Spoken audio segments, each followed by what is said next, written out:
G'day guys, welcome back to the #1 adventure vlogging channel on YouTube. That's right, we're actually going for a trip this weekend. Got a long weekend, Letty and myself taking off the Monday. So we're going for a couple nights up to St Mary's, Bicheno. I've got all my shit packed, I think.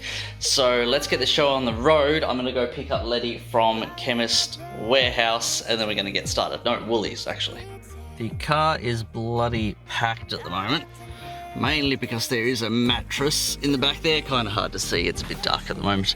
But we're gonna have a comfy night's sleep. Not ideal to be starting at like 8 PM, but you know, that's just how it is. This is a bit of a YOLO trip, so we'll see how we go. What the fuck is that thing? That looks fancy. Oh, it's actually driving a convertible with the top down at this time of night. Anyway, on that little trip from Margate to the city here, we've managed to clock over 250,000 Ks. I'm going to try and get the out to a higher K count than what I got the Lantra, which was 287,000 I think it was, so we'll see how we go with that. This, I'm just waiting right now outside Woolies. Hopefully Letty will be coming through very soon. This is a bit of a YOLO trip, as I was saying. Like, usually I have a plan for trips like this, but this is a bit of more of a, yeah, just figure out things as we go, which is not usually me. Normally I like to plan things a little bit more, but I think that there is some value in having less of a plan, in that if you don't have as much of a plan, then there's sort of lower expectations, but also there's more chance for surprise, spontaneity. So hey, we'll see what happens. We'll see what places we end up at. We've got Letty picked up from Woolies, finished her shift. Letty, how was your exciting Woolies shift? It was pretty fun and talk a lot about the child care center stuff with my colleague. Yeah. Lydia was just telling me a bit about some of her colleagues that have multiple jobs, just like Letty. Anyway, we are en route heading to Sorrel to get some KFC because Letty hasn't had tea yet, and then we're gonna keep it moving and got some food from Coles and we're about to get on the road. Hopefully get to the where we're trying to get to soon. Folks, we are trying our best to be quiet because there is a car around here and we can't tell if anyone's sleeping in it. But what I can tell you is that this is the reason why you buy an Outback. There's a lot of space in here. Made it out to the beach for the sunrise. Denison Beach here. Looking pretty good. So we're back from the beach. We slept in the car overnight back down there along at the car park. So after Denison Beach, we're now off to the next stop, which should be the mountain. Arrived at the start of the St Patrick's Head track. Got some lovely light coming in through the trees here in the morning.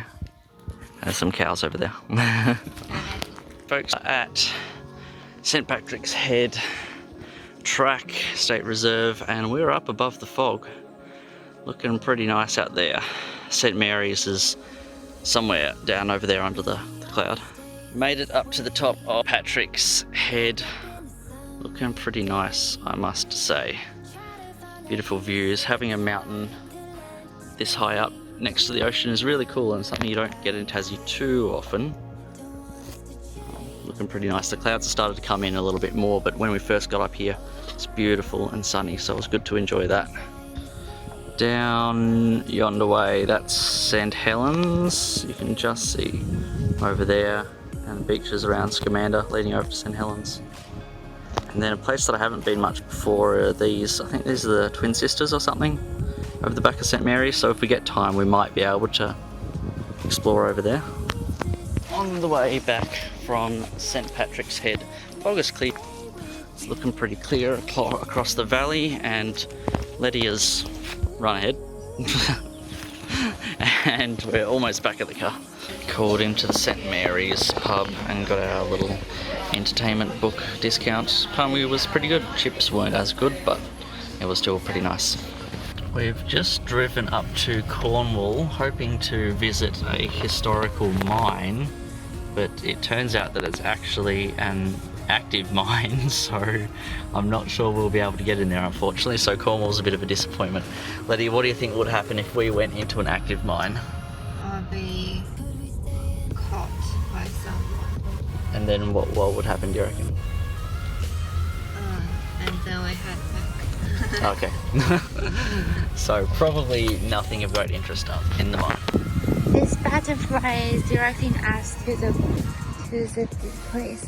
Left St Mary's back down on the coast, and I've left the outback back there because we're currently on a bit of a track, and sometimes I just get a little, like this here isn't too bad, but sometimes I just get a little bit sus about going on soft sand with the outback, especially considering it doesn't have proper four-wheel drive and I don't have any max tracks or anything like that to rescue it. So we're just at the moment walking our way along the track, and we're gonna hopefully get to the beach and potentially look at future camping spots if I was to get a four-wheel drive in the future maybe, but we'll see how we go. So we've made it a little bit further down the track, and it looks like there are some spots where maybe people did camp in the past, but parks at the moment. This is, what is this place called? Sorry, I didn't even know the name of where we were going at the moment. So this is the bottom end of Templestowe Beach, a place called Seymour. As for camping spots though, I haven't really seen much here yet, but at least we'll be able to check out the beach in a sec. We are at Stowe Beach. There we go. The lagoon is currently not full enough water to start over to the ocean, so it means we've got a nice easy walkway. We would not be able to walk across here if it was in flood. Anyway, beach is looking really nice. It's saying that you can go down to the beach with your car.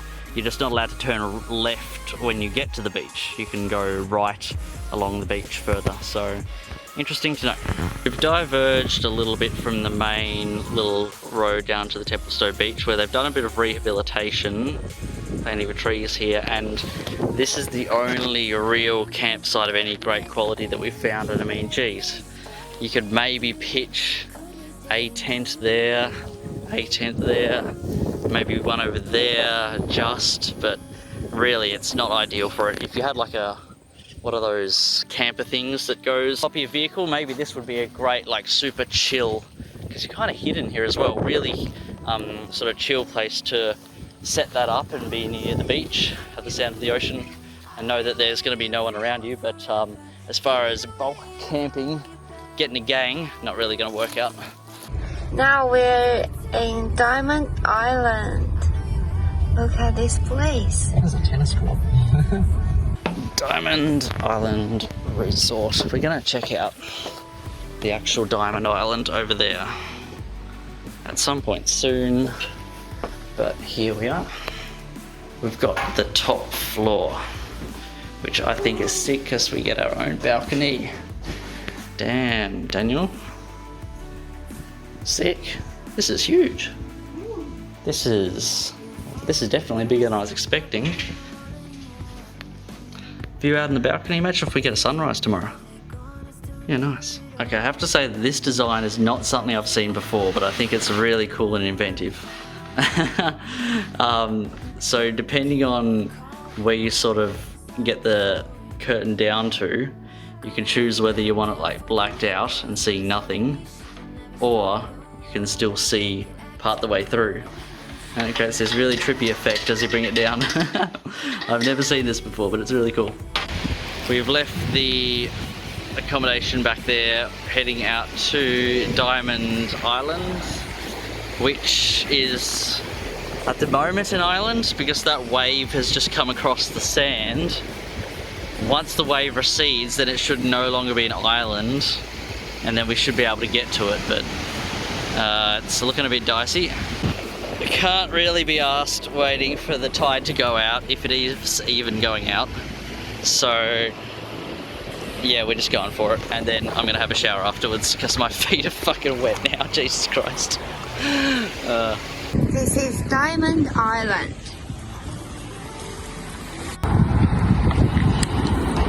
Pretty out of breath right now. I've just been running around on this, down the far end of Diamond Island right now, and Jeez, I tell you what, there's some lines, some sick lines you can make in like sort of parkour, rock hopping, running through these, and I do want to come back at some point to film something, especially with this like orange in the rocks.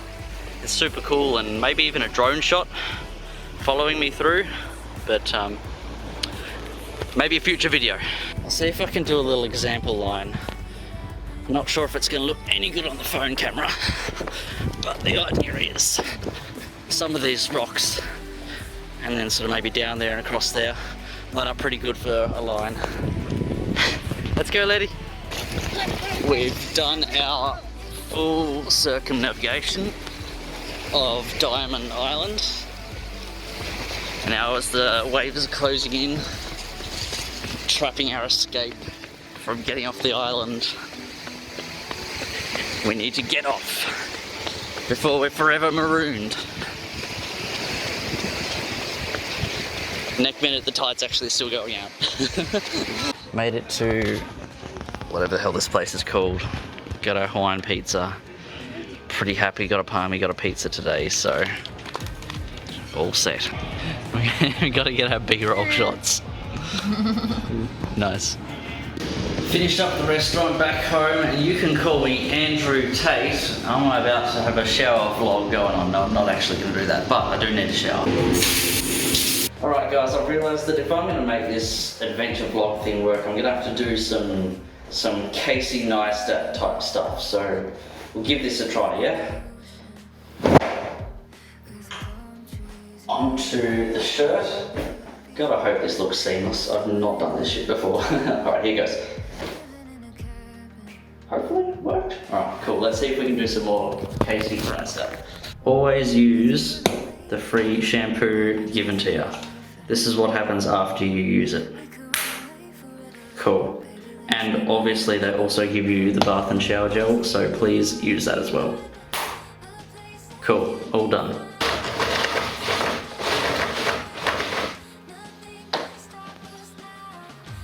After a fair bit of walking today, I am pretty bloody tired, so I'm going to jump in bed. What else does Casey Neistat do? After today's walks, my drink bottle has ended up kind of empty, so I'm going to fill it up.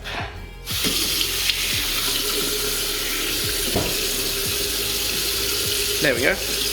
May have just ruined Letty's shower by turning on that bloody tap too much. Alright, I'm bored of this. If you guys know how to do any more Casey Neistat shit, then let me know, but for the moment we're going to go check out some penguins. Okay, we're looking for penguins.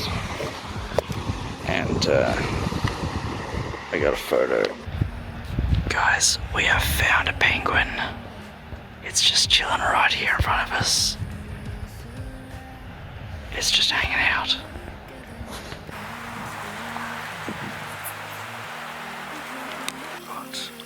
Okay, move it in. Folks, we returned the torch from looking at the penguins back to the reception back over yonder way. We were there, we came across we were sort of like walking through the reception building, and there was this, it was like really dark inside, and then there was this light shining down in this door, and it said Diamond Room. And I'm thinking, what the fuck is in the Diamond Room? What the fuck are they hiding in the Diamond Room? I really wanted to go and explore it, but we decided maybe not wise, because you never know who could be sneaking around the building at night along with us. Maybe there to catch us, I don't know. So we didn't find out what it was in the Diamond Room. Maybe that's an adventure for another day. Maybe we can heist some diamonds at some point. Look forward to a diamond heist in one of my future videos. But anyway, different conundrum, which is I was trying to light some candles just a moment ago, and unfortunately I've put the lighter in the same pocket as hand sanitizer. Now the lighter's gotten clogged with hand sanitizer and it won't work. Jesus Christ, so we're winning over here, that's for sure. Up the next morning, slept pretty reasonably, I think, and she's not looking real good. outside, unfortunately, weather-wise, but that's alright. We're not planning on doing any big walks today. We're just gonna see if we can aim to head to a berry farm. I might see if I can locate some bloody breakfast up at the reception place, but see how I go with that. And we were looking at the door saying diamond room, and we're like, this is where the diamonds are stored. Yeah, I put all those away, so... I'm like, you made it pretty obvious where you keep all your valuable gems. Yeah, vault labeled as well, the vault. Yeah, so... Yeah, okay. It's quite a nice room. Yep, sure. And my apartment's in there, so... All checked out from the accommodation. We're just doing a little bit of sightseeing at the moment. I actually don't know the name of this hill, but we're looking down on the gulch down there, and we're probably going to be heading off pretty soon from Bicheno, because, I mean, at the moment it's not raining, but looking up at the skies, it's not looking real good, so might want to head off pretty soon. Final look, Bicheno, that's where we were before, Diamond Island. Looking pretty cool, and to be honest, I'm very glad we're not climbing up St. Patrick's Head today. It looks very clouded in up in the hills and mountains. Okay, on the way back, sort of part the way back to Hobart, Kate's which has a pretty cool outlook, to be honest. Straight out over Freycinet. We'll see what's inside. Got our wine. Not wine. We didn't get our wine, unfortunately. We got our crepes. We were hoping to get some berry wine from Kate's berry farm here, but unfortunately they were all sold out and they haven't had time to make some more, so we just got some crepes. Made it home finally. I'm feeling pretty bloody screwed at the moment. Venture vlog thing, first one I've done of this sort of style before, so God, we'll see how it turns out, hey. Alright, catch us in the next one, and hopefully I'll have Prime for the next one. I just tried to get some just then, but I haven't got them in full yet, so we'll see.